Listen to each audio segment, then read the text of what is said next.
और इसी में ना, इसी में हम देखेंगे कि जो बैंक है ये काफ़ी स्ट्रांगली, इसमें काफ़ी अच्छे नेम्स हैं जो मार्की इन्वेस्टर्स हैं, जैसे कि टीपीजी ग्लोबल, मॉर्गन स्टैनली, और अगर हम देखेंगे इंडियंस में जैसे कि आशीष कचोलिया एंड रामेश दामानी। ये एक दो चार लोग हैं जो मतलब काफ़ी कॉमन मार्की इन्वेस्टर्स हैं जिनके मैंने नाम लिखे हुए। मार्केट इन्वेस्टर ऑफ कोर्स आपको पता ही होगा कि ये तो वही होते हैं कि जो काफ़ी सक्सेसफुल होते हैं और जिनकी काफ़ी अच्छी रेपुटेशन होती है इन्वेस्टिंग के लिए। तो ये इनको काफ़ी एक एडिट एडवांटेज मिलता है। अच्छा फ्रेंड्स, अब मैं आपको एक चीज़ बताता हूँ कि जैसे कि बैंक और सबसे पहले एनबीएफसी में फ़र्क क्या होता है। एक बैंक क्या करता है कि ये डिमांड डिपॉजिट ले सकता है। बैंक डिमांड डिपॉजिट मतलब कि आपका जैसे कस्टमर, जैसे मैं एक कस्टमर हूँ और मुझे अगर सेविंग बैंक अकाउंट खोलना है तो वो बैंक कर सकता है, एनबीएफसी नहीं कर सकता। एनबीएफसी और बैंक सारे काम कर सकते हैं, लेकिन सिर्फ ये काम नहीं कर सकता एनबीएफसी कि वो किसी का बैंक अकाउंट खोले और फिर कोई भी उसमें जाके पहले पैसे निकाल ले जब उसका जैसे दिल है। तो जैसे मैंने एटीएम से पैसे निकाल लूँ, एटीएम से पैसे निकाल लूँ या मैं चेक से पैसे निकाल लूँ, तो ये मैं सिर्फ बैंक के साथ ही कर सकता हूँ। तो बैंक ही एक सेविंग बैंक अकाउंट या डिमांड डिपॉजिट इशू कर सकता है, एक एनबीएफसी नहीं कर सकता। एनबीएफसी हाउएवर, एनबीएफसी और जो बैंक है ये दोनों के दोनों टाइम डिपॉजिट खोल सकते हैं। टाइम डिपॉजिट मतलब जहाँ पे कि टाइम प्रिस्क्राइब्ड होगा, चाहे 1 साल की एफडी है, 2 इयर्स की है, 5 इयर्स की है, वो आप एनबीएफसी में भी खोल सकते हैं, that's not a big deal. लेकिन आप सेविंग बैंक अकाउंट खोलना है तो आपको बैंक में ही जाना पड़ेगा। ठीक है, तो ये एक मेजर डिफरेंस है। और इसी के कारण आप देखेंगे कि बैंक को जो सेविंग बैंक अकाउंट है उसमें आप लोगों को पता होगा सिर्फ 3 to 4% इंटरेस्ट ही लगता है जो बैंक को देना पड़ता है। तो इसलिए बैंक को एक एडवांटेज होता है कि वो सेविंग बैंक अकाउंट या करंट अकाउंट में तो 0% इंटरेस्ट देता है, सेविंग अकाउंट में सिर्फ 3 to 4% इंटरेस्ट देता है कस्टमर्स को। और इसको हम कासा बोलते हैं। CASA means CA means current, SA means saving. CA current account, SA means saving account. तो सिर्फ ये बैंक ही कासा को इंजॉय कर सकता है। इंजॉय किस तरह से कर सकता है मैं आपको बताता हूँ। बिकॉज सिर्फ बैंक ही है जो उसके पास जो पोर्शन ऑफ मनी है उसमें वो एक तो करंट अकाउंट में 0% इंटरेस्ट देगा और सेविंग अकाउंट में 3 to 4% इंटरेस्ट देगा। सिंस ये इतना कम इंटरेस्ट देगा, ये काफी लो जो इंटरेस्ट देगा, उसी कारण जब ये इसी पैसे को इंटरेस्ट में किसी आगे को लोन देता है तो इसको सपोज मिलिए 10, 12, 14% मिलता है। तो बैंक की मार्जिन यहाँ पे देखेंगे तो बहुत ही अच्छा वाइड मार्जिन है कि वो जो उसे पैसा लोन से मिल रहा है उसमें तो उसे काफ़ी अच्छा इंटरेस्ट मिल रहा है, और जो पैसा उसको कस्टमर को देना है उसमें उसको बहुत ही कम इंटरेस्ट देना है। तो यहाँ पे बैंक काफ़ी पिक्यूलियर बनता है। और ये कासा जो रेशो है, ये जो अगर हम देखेंगे ये प्राइवेट बैंक्स की ये 44.5% थी कि जितने डिपॉजिट्स टोटल हैं उसमें से 44.5% कासा रेशियो थी प्राइवेट बैंक्स की, सारे प्राइवेट बैंक्स की दिसंबर 22 पे। तो बैंक्स को यहाँ पे काफ़ी एडवांटेज मिलता था कि उनके पास 44.5% वो मनी होती थी जिसमें उसको काफ़ी लेस इंटरेस्ट देना होता था।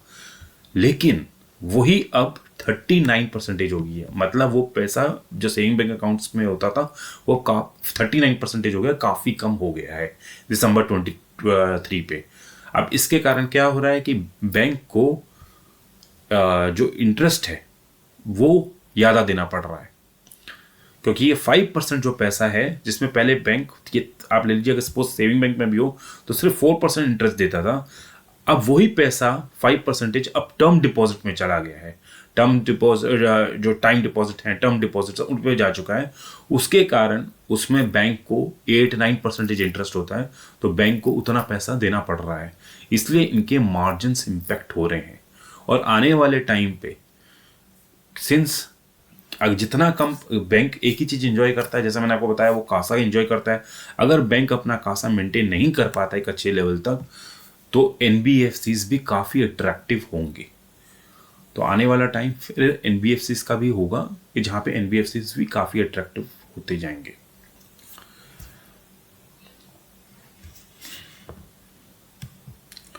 और अगर हम जना स्मॉल फाइनेंस की बात करें तो जैसे कि ये, जैसे मैं आपको पहले बता रहा था कि जो लोन देते हैं ये लोन इम्प्रूवमेंट्स के, होम इम्प्रूवमेंट्स के लिए भी देते हैं, अपनी इनके फैमिली फंक्शंस या बिजनेस पर्पस के लिए देंगे, स्कूल फीस के लिए भी देंगे।